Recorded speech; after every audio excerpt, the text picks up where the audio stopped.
Hey guys, जय हिंद। मैं चंचल फिर से वेलकम करती हूँ आप सभी का अपने यूट्यूब चैनल समर्थ क्लासेस में, और लेके आई हूँ आपके लिए एमसीक्यूज़ की सीरीज़। ठीक है, क्योंकि अब हमारे पास इतना टाइम नहीं है कि हम टॉपिक को डिटेल में पढ़ें।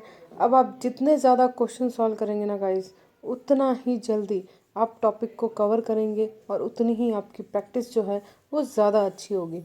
सो ज़्यादा से ज़्यादा क्वेश्चंस करें, क्योंकि क्वेश्चंस ही क्या करेंगे, आपको एग्ज़ाम में आंसर क्लिक करवाएंगे। और क्योंकि साइकोलॉजी में तो वैसे भी क्वेश्चन अप्लाइड आते हैं, तो आपको बहुत अच्छे से समझना है क्वेश्चन को और अपने आंसर को अप्लाई करना है। आपके बुद्धि विवेक का क्या करना है, प्रयोग करना है। तो समय ज़्यादा व्यर्थ नहीं करता है, हम लोग चलते हैं अपने टॉपिक पे, यानी कि एमसीक्यूज़ पे। प्रश्न है कि अधिगम के व्यवहार सिद्धांत के प्रतिपादक कौन हैं। अधिगम का जो व्यवहार सिद्धांत है, इसके प्रतिपादक कौन है। तो इसके प्रतिपादक, व्यवहार सिद्धांत की बात हो रही है गाइस, तो व्यवहार सिद्धांत के प्रतिपादक कौन है। व्यवहार सिद्धांत के प्रतिपादक है क्लार्क हल। कौन है? क्लार्क हल। व्यवहारवादी हमें पता है कि और भी हैं, वॉटसन है, लेकिन हमें यहाँ क्या पूछा गया है कि प्रतिपादक कौन है। तो प्रतिपादक कौन है दोस्तों? क्लार्क हल है प्रतिपादक। दूसरा प्रश्न क्या है, फटाफट से हम इसको कंप्लीट करेंगे, कोई टाइम वेस्ट नहीं करना है मुझे, सिर्फ आपको एमसीक्यू बताना है। ओके। अधिगम की सफलता का मुख्य आधार क्या है? दंड व आरोप। अधिगम यानी कि सीखना, लर्निंग। दंड और आरोप, ये तो एकदम नेगेटिव हो गया। हम भी समझते हैं कि दंड से बच्चों को नहीं सिखाया जा सकता। पुरस्कार व प्रशंसा, हाँ ये एक अच्छा लॉजिक हो सकता है, कुछ हद तक ठीक है। लक्ष्य प्राप्ति की उत्कृष्ट इच्छा, ये भी बहुत अच्छा लॉजिक है। और अधिकारी बनने की इच्छा, ये तो हम कह ही नहीं सकते, ये तो लालच दिखाने वाली बात हो गई। लेकिन अगर हम देखें तो इन दोनों में से ज़्यादा सटीक आंसर कौन सा है, जो ज़्यादा अच्छा है, जो ज़्यादा पॉजिटिव वे में है। आपको पॉजिटिव वे में सोचना है ना। ये नहीं सोचना है कि वर्तमान परिस्थितियाँ क्या हैं या फिर आपका एक्सपीरियंस क्या रहा है। जो कुछ भी, आप पॉजिटिव होकर आंसर दो, तो आप बेस्ट आंसर चूज़ करोगे। और बेस्ट आंसर क्या होगा कि लक्ष्य प्राप्ति की क्या करनी है, उसके अंदर इच्छा जगानी है। ये अधिगम का सबसे बेस्ट जो है आधार माना गया है, क्योंकि अधिगम को हम आवश्यकता परक मानते हैं। बिना आवश्यकता के अधिगम नहीं होता, ये कई मनोविज्ञानियों ने कहा है। और हमारा जो अधिगम के प्रति होगा, है ना, यानी कि हमारी आवश्यकता के हिसाब से ही हम क्या करेंगे, अधिगम को सीखेंगे। चलिए नेक्स्ट प्रश्न की तरफ चलते हैं। बालक जो है, बालक शरीर के अंगों का संचालन करना सीखता है। किस प्रकार के अधिगम के माध्यम से ये होता है? वो शरीर के अंगों का संचालन सीख रहा है, तो ये किस तरह का अधिगम है ना। हमने अधिगम के प्रकार पढ़े हैं, तो हमें बताना है कि ये जो शरीर के अंगों को चलाना सीख रहा है, यानी कि गामक क्रियाएं कर रहा है, ये गामक क्रियाएं अधिगम का कौन सा माध्यम है? गद्यात्मक माध्यम, समस्या समाधान, शाब्दिक, या एलिवेटेड यानी कि अंतोधर। तो देखो, शाब्दिक तो बिल्कुल है ही नहीं, गामक क्रिया, इसको तो भूल ही जाओ। समस्या उसके सामने फिलहाल कोई आ ना रही है, तो उसके शरीर के अंगों के संचालन के बारे में बात हो रही है, ना ही ये एलिवेटेड है। तो हमारा आंसर क्या हो जाएगा? गद्यात्मक यानी कि डायनामिक अधिगम है ये। ठीक है। फिर क्या है, देखिए एक बालिका है, इसको साइकिल चलाना आता है, तो वो क्या करती है, स्कूटी खरीदती है और आसानी से क्या करती है, स्कूटी चलाना भी सीख जाती है। तो ये अधिगम का कौन सा ट्रांसफ़र है, यानी कि कौन सा स्थानांतरण है, ये हमें बताना है। तो उसको क्योंकि साइकिल चलाना आता था, और अब उसने क्या कर ली, स्कूटी परचेज़ कर ली। तो जिसे साइकिल चलाना आता है, स्कूटी में उसे क्या करना है, रेस के ऊपर ही कंट्रोल करना सीखना है। ब्रेक लगाना उसे आता है, गाड़ी संभालना उसे आता है, उसे क्या संभालना है, सिर्फ रेस को संभालना है। तो वो इजी वे में क्या कर गई है, स्कूटी चलाना सीख गई है। हमें बताना है कि ये कौन सा स्थानांतरण है। देखो, नकारात्मक और शून्य तो ये रहा नहीं, दो ऑप्शन हमारे पास और रहे, इनमें से बेस्ट ऑप्शन क्या होगा? सकारात्मक, ऑब्वियस है ना। तो कितना इजी क्वेश्चन हो गया ये। आगे चलते हैं हम लोग। विष्णु को पढ़ाई करते समय क्या हो रही है, नींद बहुत आ रही है, तो वो नींद भगाने के लिए क्या कर रहा है, चाय पी रहा है। ठीक है ना। ये तो हम सबके साथ भी होता है कि पढ़ते समय हमें नींद आने लग जाती है, कोई टॉपिक ऐसा होता है जो हमें बहुत ही बोर कर रहा है, तो उस वक्त हम चाय पीते हैं। परंतु चाय पीने के बाद भी उसे गहरी नींद आ रही है और वो सो गया। अब ये कौन सा अधिगम हुआ है? ये अधिगम का कौन सा वो ट्रिक है जिसकी वजह से ऐसा हो रहा है कि उसने चाय पी ली फिर भी उसको नींद आ रही है। तो सामने दिख रहा है कि ये क्या है, नकारात्मक है ना।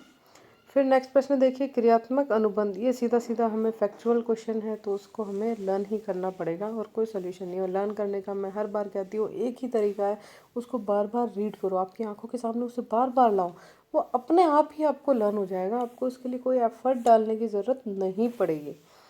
क्रियात्मक अनुबंध की बात हो रही है, तो क्रियात्मक अनुबंधन जो है, यह सिद्धांत किसकी देन माना जाता है? क्रियात्मक अनुबंधन की देन, है ना, क्रियात्मक अनुबंधन। तो ये किसकी देन है? ये है आपके स्किनर की देन। किसकी देन है? स्किनर की देन है, ठीक है। अगले चलते हैं गेस्टाल्ट। तो गेस्टाल्ट का मतलब क्या है, हम सबको पता है। गेस्टाल्ट का मतलब आता है समग्र के रूप में, यानी कि पूर्ण रूप जिसे कहते हैं, वो गेस्टाल्ट का अर्थ है। तो समग्र रूप आ जाए या फिर परिपूर्ण रूप आ जाए, दोनों ही क्या है, आपका गेस्टाल्ट है। सीखना विकास की प्रक्रिया है। सीखना क्या है? विकास की प्रक्रिया है। ये डेफिनेशन किसने दी है? किसकी प्रक्रिया है? विकास की प्रक्रिया है। तो ये डेफिनेशन जो है वो किसने दी थी? वुडवर्थ ने दी थी। किसने दी थी? वुडवर्थ ने दी थी। सीखना किसकी प्रक्रिया है? विकास की प्रक्रिया है। लर्निंग डेवलपमेंट प्रोसेस, ये किसने कहा था? तो दोस्तों वुडवर्थ ने कहा था, ठीक है। अगला प्रश्न रीना है, वापस आपका अप्लाइड प्रश्न है ये। क्या कह रही है रीना? रीना कक्षा 2 की छात्रा है, ठीक है। उसे अध्यापक ने डंडे से पीटा। अगले दिन वह अध्यापिका के हाथ में डंडा देखकर रोना प्रारंभ कर देती है। ये अधिगम का कौन सा अंतरण है? एक दिन जब उसने मार खाई तो अगले दिन डंडा देख के ही वो रोने लग गई, है ना। वो मतलब उसको यूं लग गया कि भाई अब तो डंडा पड़ने ही वाला है। तो ये कौन सा है? तो ये भी है आपका कौन सा? द्विपार्श्विक। ये बड़े अच्छे क्वेश्चन है और ये हर बार लगभग आ ही जाते हैं, तो इन पे आपको क्या करनी है, बहुत अच्छे से ध्यान देना है। फिर अप्लाइड क्वेश्चन पे आ रहे हैं हम लोग। कक्षा 7, रोहन क्या कर रहा है? प्रारंभिक पाठों को तीव्र गति से सीखता है, लेकिन धीरे धीरे क्या हो रहा है, उसके सीखने की गति क्या हो रही है, कम होती जा रही है। स्टार्टिंग में तो उसने फटाफट लर्न कर लिया, लेकिन अब क्या हो रहा है, उसके सीखने की गति में क्या हो रही है, कमी आ रही है। एक समय ऐसा भी आ रहा है कि कितना भी प्रयास वो कर ले, लेकिन वो क्या नहीं कर पा रहा है, सीख नहीं पा रहा है। अब ये कौन सी प्रक्रिया है? स्टार्टिंग में तो उसने क्या किया, फटाफट सीख लिया, लेकिन अब क्या हो रहा है, वो सीख नहीं पा रहा है। तो ये कौन सी प्रक्रिया है? प्रत्यक्षण, मानसिकता, अधिगम पठार या अधिगम अवरोध। देखो अवरोध तो हम कह नहीं सकते क्योंकि वो डिस्ट्रैक्ट बिल्कुल भी हो नहीं रहा है ना। तो हमारे पास ऑप्शन क्या है? अधिगम पठार। ये एक बेस्ट ऑप्शन हमारे लिए माना जाएगा, ठीक है ना। अप्लाइड क्वेश्चन में नॉर्मली ऐसा होगा कि 2 ऑप्शन तो ऐसे होंगे जो आपको लगेंगे कि हाँ बिल्कुल ठीक है, लेकिन उन 2 में से भी बेस्ट कौन सा है वो आपको चूज़ करना है। पूजा सेकंड ग्रेड की तैयारी कर रही है, उसी दौरान उसके रीट का परिणाम आ जाता है और वो क्या होती है, असफल हो जाती है। ऑब्वियस है, दुखी हो गई, तैयारी बंद कर ली।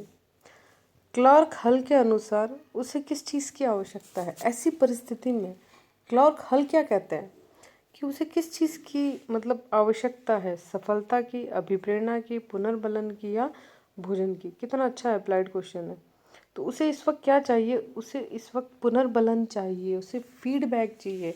ये 2 चीज़ें जो हैं, अभिप्रेरणा और पुनर्बलन, ये मतलब बूस्ट करता है बहुत अच्छे से। आपके अंदर ऑलरेडी सेल्फ मोटिवेशन है, आपको सिर्फ किसकी ज़रूरत है? बूस्ट की ज़रूरत है। तो ये दोनों चीज़ें क्या करती हैं? आपको बूस्ट करती है ना। तो अब इसको इस परिस्थिति में क्या चाहिए? इसको फीडबैक चाहिए, इसको पुनर्बलन चाहिए। उसको अगर आप फीडबैक देंगे, उसको पॉजिटिव फीडबैक देंगे, तो उसके अंदर जो कॉन्फिडेंस है वो क्या हो जाएगा? बढ़ जाएगा और वो डेफिनेटली वापस से तैयारी करने लग जाएगी। कोई बात नहीं, अगर रीट आपका क्लियर नहीं हुआ तो इट्स ओके, आप रीट के लिए नहीं हो, आप सेकंड ग्रेड के लिए हो। तो ये कहकर आप क्या करेंगे? उसका पुनर्बलन करेंगे, उसको फीडबैक देंगे और वो क्या करेगी? इस बारे में वापस अच्छे से तैयारी करेगी। नेक्स्ट देखिए, विद्यार्थियों को अगले कार्य के लिए तैयार करना है, ठीक है। और इस हेतु प्रथम परिस्थिति में प्रदान किया गया पुनर्बलन अभिप्रेरणा का कार्य करता है। यह अधिगम का कौन सा सिद्धांत है? तो दोस्तों ये अधिगम का कौन सा सिद्धांत है? क्रिया प्रसूत अनुबंधन का सिद्धांत है, ठीक है। नेक्स्ट प्रश्न देखते हैं हम लोग। एक विकलांग बालक है। कैसा बालक है? विकलांग बालक है। अत्यधिक परिश्रम करके वो कक्षा में प्रथम आने का क्या करता है, प्रयास करता है। विकलांग बालक है लेकिन वो क्या कर रहा है, बहुत ही परिश्रम कर रहा है, बहुत ही हार्ड वर्क कर रहा है और वो क्या चाहता है कि वो कक्षा में प्रथम आए, ऐसा वो चाहता है। इसे अब किस प्रतिरक्षण प्रणाली में रखेंगे, ये प्रतिरक्षक की कौन सी प्रणाली है? ऑप्शन क्या है हमारे पास? ऑप्शन है हमारे पास पुष्टिकरण, प्रक्षेपण, प्रतिगमन या क्षतिपूर्ति। तो इनमें से देखते हुए सबसे बेस्ट ऑप्शन क्या है आपके पास? क्षतिपूर्ति प्रणाली जो है वो है ये प्रतिरक्षक की। तो वो कहीं जो उसका एक माइनस पॉइंट है उसको लग रहा है कि मैं क्या करूं, अगर मैं सक्सेस हो जाता हूं तो मेरे